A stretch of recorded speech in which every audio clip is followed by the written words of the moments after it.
Beavers and Bear and Denny are still asleep. We're gonna just kind of get our day rolling and let him sleep in a little bit.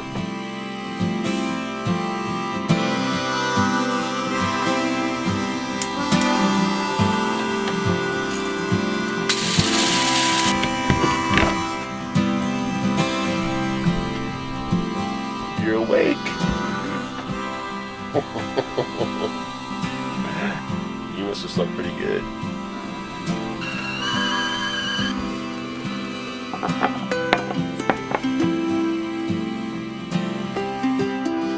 Let me carry it up for you? Yeah. Cool. Yes, our 5-year-old is drinking coffee. Just a little bit. It's no worse. Actually, it's better for you than cola and sodas, which he drinks none of. I think he just likes to be part of the ritual. Good morning! Good morning. Rivers! Not yet. Finally got some coffee in us, and now I think we're ready to get this thing rolling. In case you don't know us, we're Lauren, Eric, Rivers! and who's this behind us? Zeke. and we have been traveling and living on this boat for 2 years. It was a really hectic process to get here, which you can check out in our previous videos. But finally, after buying this boat in Florida and spending a few months getting her ready for worldwide travel, we finally made the jump over to the Bahamas, where we cruised around for several months before making a 5-day passage down to the U.S. Virgin Islands. We were there for the major part of the COVID lockdowns, but then eventually Grenada opened up for us to be able to hop down there. After hurricane season, we jumped over to St. Vincent and the Grenadines, And then we had a big hop up to Antigua. and then over to St. Martin, where we are now. After this, we have a few more Eastern Caribbean islands to see, hopefully the ones that we missed on the way down, and then we're gonna hop over to South America. But today, to celebrate having done this for 2 years now, we're doing something a little bit different. So we're gonna take you on a typical day of our life living on a sailboat, and at the same time, we're gonna tell you our 10 biggest life lessons that we have learned while cruising for the past 2 years. So, grab your coffee. If it's not morning, grab your boat drink, settle in, check it out.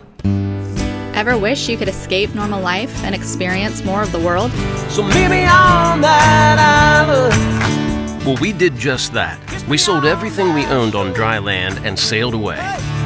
Promise me that we'll sail away.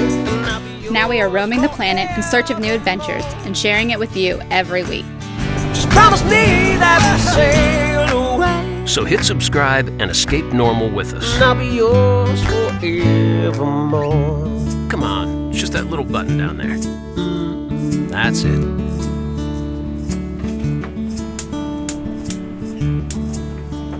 Still getting used to being able to just turn the knob and it comes on. That was one of our recent projects. Which brings us to point number 1. Projects never, ever end when you're on a boat. Some people never even get off the dock because all they're doing is projects. Even trying to prepare and do things the right way and have the boat ready to go, and even knowing that boats require a lot of projects, it still is a little surprising sometimes how they just don't end. It's one thing after another that needs to be fixed, worked on, and it's not big stuff necessarily, but the little stuff is never ending. Raw water filters, fridge constantly cutting out, water maker, I've constantly had to fix and upgrade things on the water maker. Our anchor windlass has kind of been degrading, so we've been sort of trying to fix that a little bit at a time. Things getting clogged, stopped up, the heads, the tanks. Either be prepared to pay a lot of money in remote places that charge a lot to fix things, or be ready to do it yourself and do it on a weekly basis, if not daily.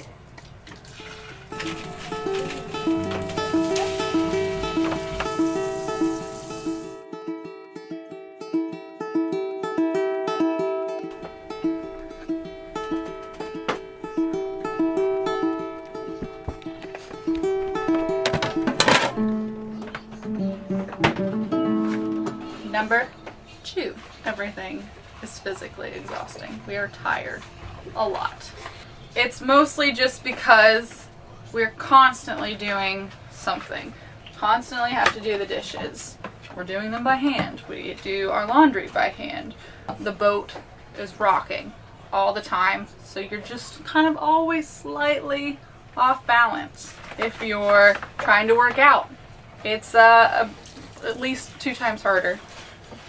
And sleeping, it's more exhausting because you can have a really bad night at anchor and you don't get to sleep as well, or there's a weird noise outside, so you're constantly like getting up and looking and checking the anchor and making sure all the other boats around you are still in the same place. And that just is us sitting at anchor all day. That's not talking about us actually moving the boat and sailing.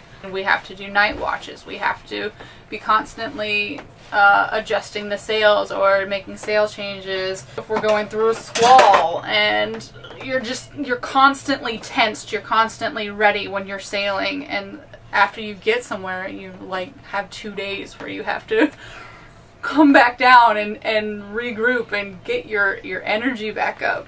There's just so much more effort that is put into every single task.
Rivers, stop eating all the cherries.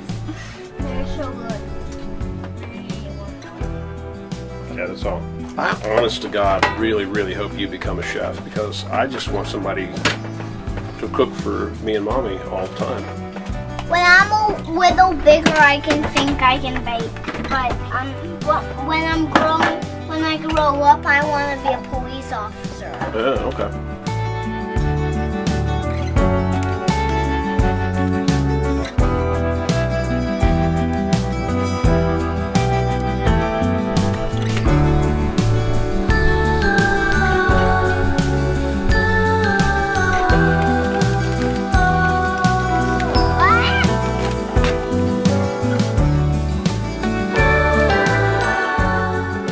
Okay, into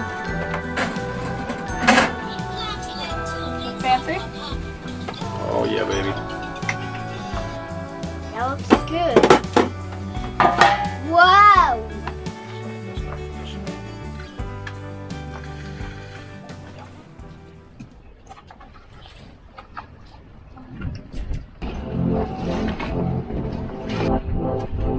Jump into the raging sea.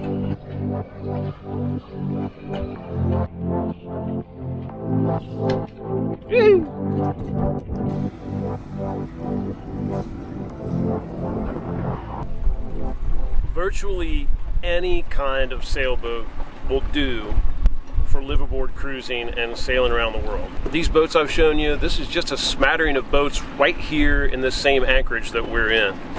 And they range from 25 feet to 70 feet or more. I mean, obviously as big as you want to go.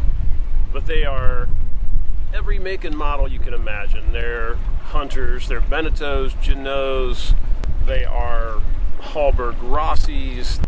They are other boats that people may consider more blue water cruisers. By far, the overwhelmingly largest number are production boats. And it just goes to show that if you are prepared, you make sure you arm yourself with the knowledge to do things the right way, and you make sure your boat is well taken care of and solid. In this day and age, you can go anywhere. You have the ability to know what the weather is going to do, at least within a range of conditions.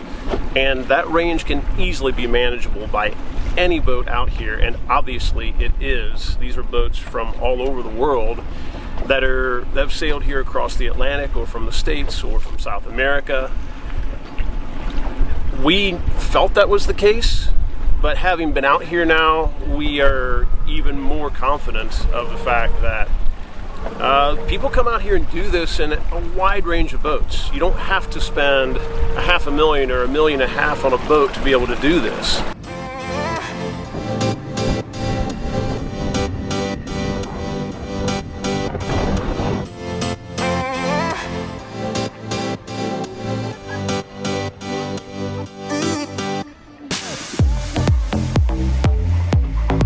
Mommy forgot her shoes.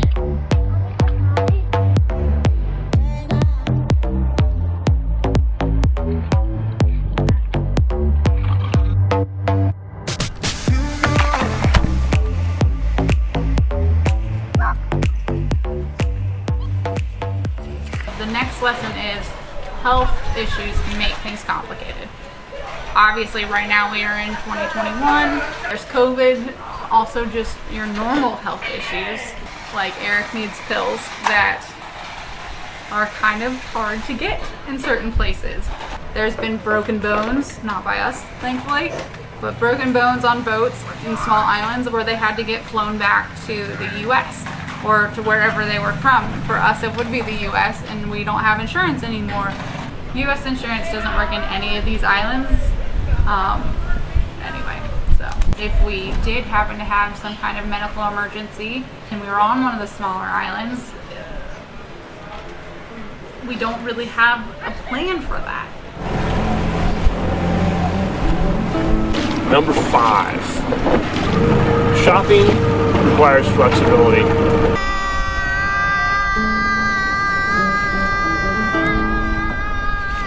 Shopping requires a lot of flexibility, both groceries, clothes, goods, all that kind of stuff. Because if you insist on having certain brands or certain items exactly a certain way, you're going to go broke. Bahamas particularly, the groceries are so expensive, and all through the Caribbean they can be very expensive unless you just go with the flow and buy the brands that are local, buy the things that people in the area buy and eat. If you can be flexible about all these kind of things, and also just be patient when it comes to buying other kinds of items, you'd be so much better off. Otherwise, you're going to be really, really frustrated. Here's the first place we've come where all of a sudden the groceries are super reasonable. But even here at the big grocery stores, you're way better off if you buy the French brands, and they're awesome. And this brings us to our next location, which is, of all things, a corner store, which sounds pretty mundane, but that's not something we've had in ages. And this one happens to have all kinds of cool stuff, way better than any corner stores we used to go to in the States. So let's go check it out.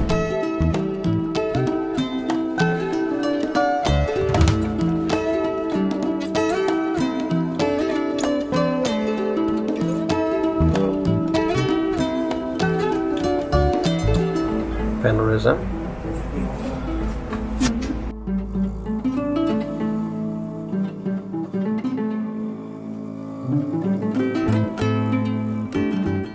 So it kind of looks like a typical corner store, just with French stuff. Until you get to this section. Just freaking beautiful produce back here in this little section.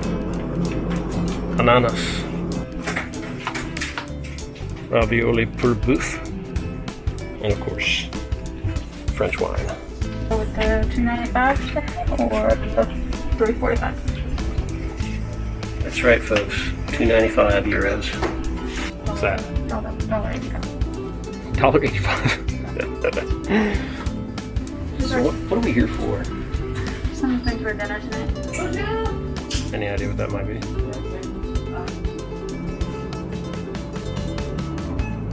Okay, pick one bag. Anyone but this one, because we tried that one and it tasted like perfume. It tastes like, yeah, perfumed jelly beans. Cool. That looks like one. Cool. Let's do it.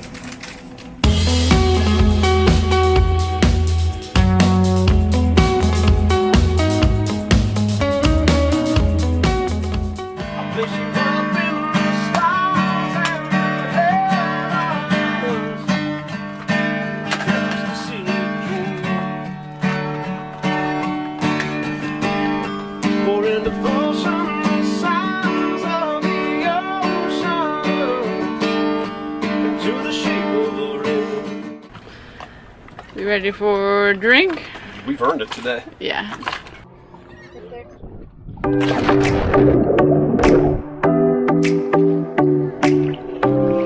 Yeah, boy.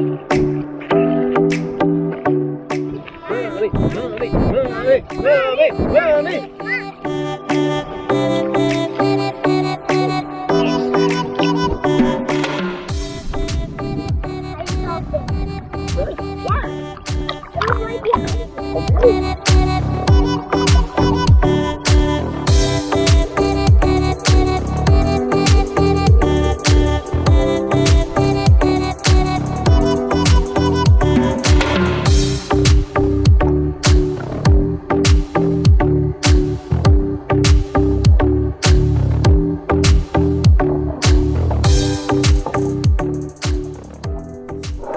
Got some weird beers at the corner store today. Rum flavored beer. Try not to see what happens. Smells like beer.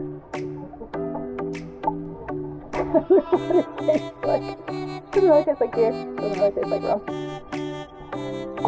Not bad though.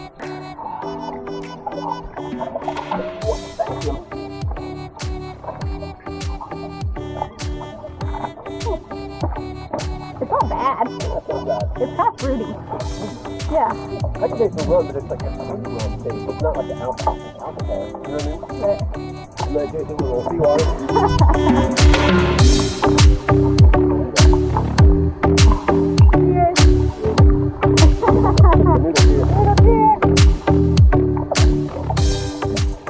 Number 6. Number 6. Relationships are hard. Not this one so much.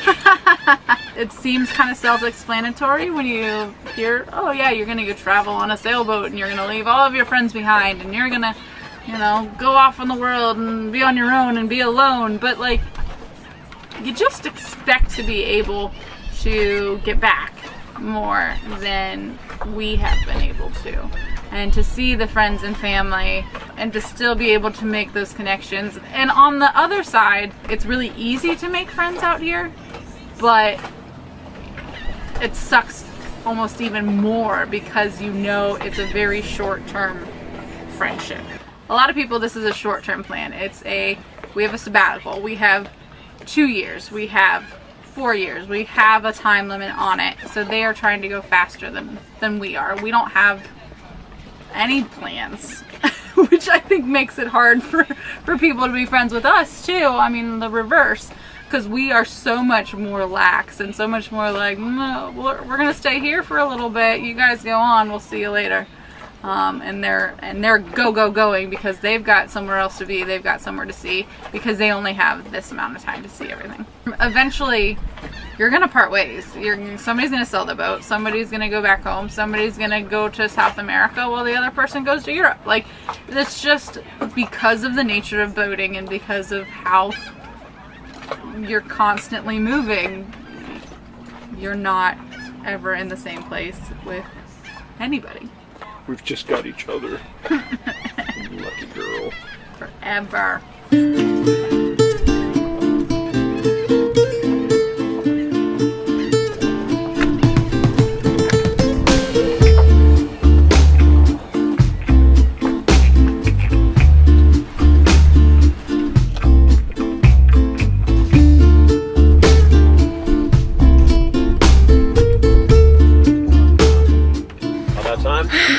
dinner time.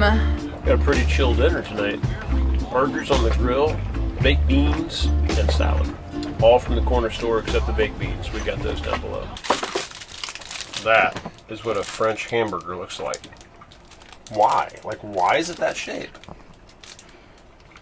That's not the shape of anything. It's not the shape of a piece of bread or a burger bun. It's just this weird random. It's not a square. It's not a circle. Not a rectangle. Fits in the box better though. This brings us to, I don't know, whatever we're on. I think it might be 8. 8? 7. 7. Number 7. Things are gross. You've seen the grossest of the gross, and that's like astronomical gross. But like just in general, things are gross. We live in 640 square feet if we're being generous. And there's 3 of us and a dog. There's just dog hair. There's always weird smells. Like if we have chicken, we have to make sure we do chicken on the night that the next morning we know we're going to go throw out the trash because it smells bad. It smells like rotting chicken, because it is. It's in our living room, so everything is just like in your face all the time. And it's not fun. The toilets, I love our toilets. I love having electric heads, but they smell. You know, you flush the toilet, you could smell it outside. Holding pigs get clogged up. You've seen what happens then. Our bilge actually doesn't smell too bad right now, which is really nice. When it does bilge over, it's just water that's been sitting there for about 3 to 6 months. With anything that is collected, with diesel, with dog hair, with human scales, with everything. So it's just a naturally smelling place. At this point, I don't know if it doesn't smell or if we're just used to it. I'm a little distracted by how good these burgers look.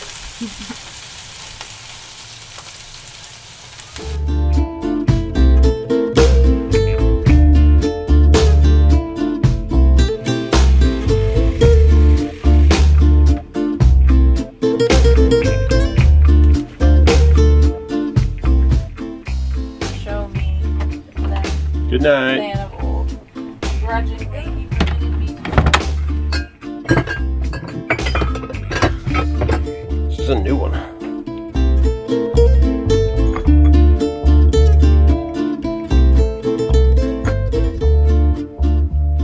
Okay.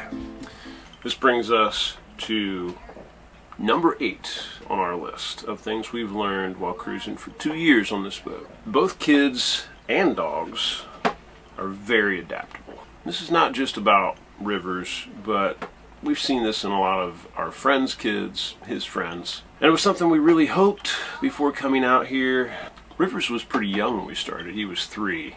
So for him, this is just normal.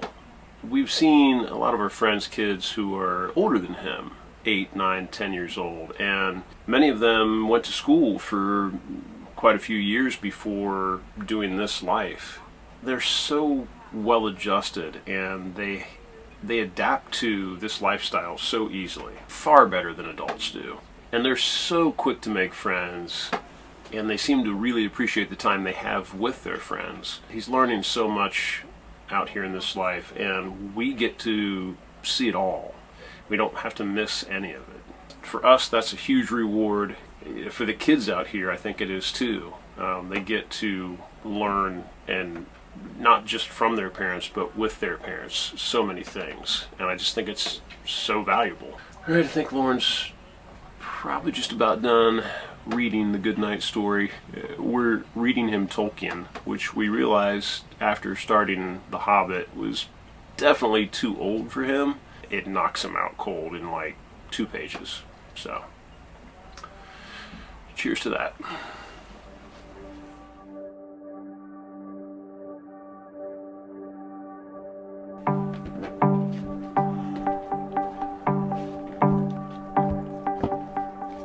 You look tired. I feel tired. It's been a very YouTubey day. We got 2 points left for you guys. Yeah. So number 9. Number 9. Number 9. Number 9. Number 9. Number 9. All right, number 9 is, if you're gonna do this, and this took us maybe a little while to kind of learn, don't give up too much. There are a lot of things you grow to love in the old life, the land life. There are things that you will realize after you're out here for a while that if you don't have them, you really, really miss them. For me, it would be music. I have way too many guitars on this boat. I've got 2 acoustic guitars, an electric guitar, a bass guitar, a mandolin, MIDI keyboard, light bar in case I happen to get some gig somewhere or whatever. But it makes me happy to still have that stuff, even though it's taking up space back in our garage. And obviously, I still play, and the more I play, the happier it makes me feel, and it kind of connects me to what my life largely was before coming out here. Living on a boat and working on a boat and traveling on a boat, it can feel very one-dimensional. So it's nice to have things that make you feel like yourself. For me, it's way too many hair products and too much makeup, and I do my nails, and I just like to feel girly, and there's not really a reason to do my nails on a boat at all. There's not really a reason to put mascara on every day, but I like it. And it took me a long time to figure that out. I got rid of all of my nail stuff, and then when we were in St. Thomas, it was like, no, I need this to feel like myself and to feel like there's something other than the boat. Yeah. And there's lots of ways to live this life. Some people are very minimalistic, and that's what they're here for. They want to live as lean as possible, and other people want to come out here and not miss a beat. But I think an awful lot of people sort of lie somewhere in the middle, and we definitely are. We don't want to come out here and completely rough it. We're on a boat, so you have to rough it some. For sure. But we do our best to stay as civilized as we can in some ways, and that sort of, again, just kind of makes us feel like we're not 100% changing who we are to come out here and do what we're doing. All right, well, I think it's time we get in this bed and give them number 10. All right, just one last one for you. Number 10. Number 10. Living the dream isn't a thing. Life is just life, no matter where you are. A lot of times we hear that term, you guys are living the dream. And actually we appreciate the term because we are doing something that we feel is pretty fun and pretty cool. And we have days where it hits us that we're out here on a boat, in whatever island we happen to be at, and it's a very unique life, and we're pretty damn lucky to be able to live it and make this happen. But life is still just life. You still have to do the dishes and the laundry, and we're still frustrations, and you still sometimes go out and cry on the bow of the boat. There's still problems. You still miss people. You still struggle with things. You still, have doubts about yourself and what is coming next. And that's not just this life on a boat. You should never do something like this thinking you're going to escape the problems of life. You should do this to try to capture as much of life as you can. But it's still life. Profound words. They blow your mind. To sleep by. That's going to do it for this, guys. Check out next week. We're going to flow from this one right into full boat tour of Cecilia and a pretty deep discussion on why we chose this boat. So we hope you'll join us. You want to point to some videos? Yeah, watch the other video. No, it's probably this way. It's that way. Watch that video where our generator doesn't work. And it's pretty much a downer. And then watch all those videos of, I don't know. To see some sailing. Oh yeah. Big time sailing. Some good sailing. Yeah. Go down this way. Thanks for watching, you guys. Night. Good night. Turn off the lights.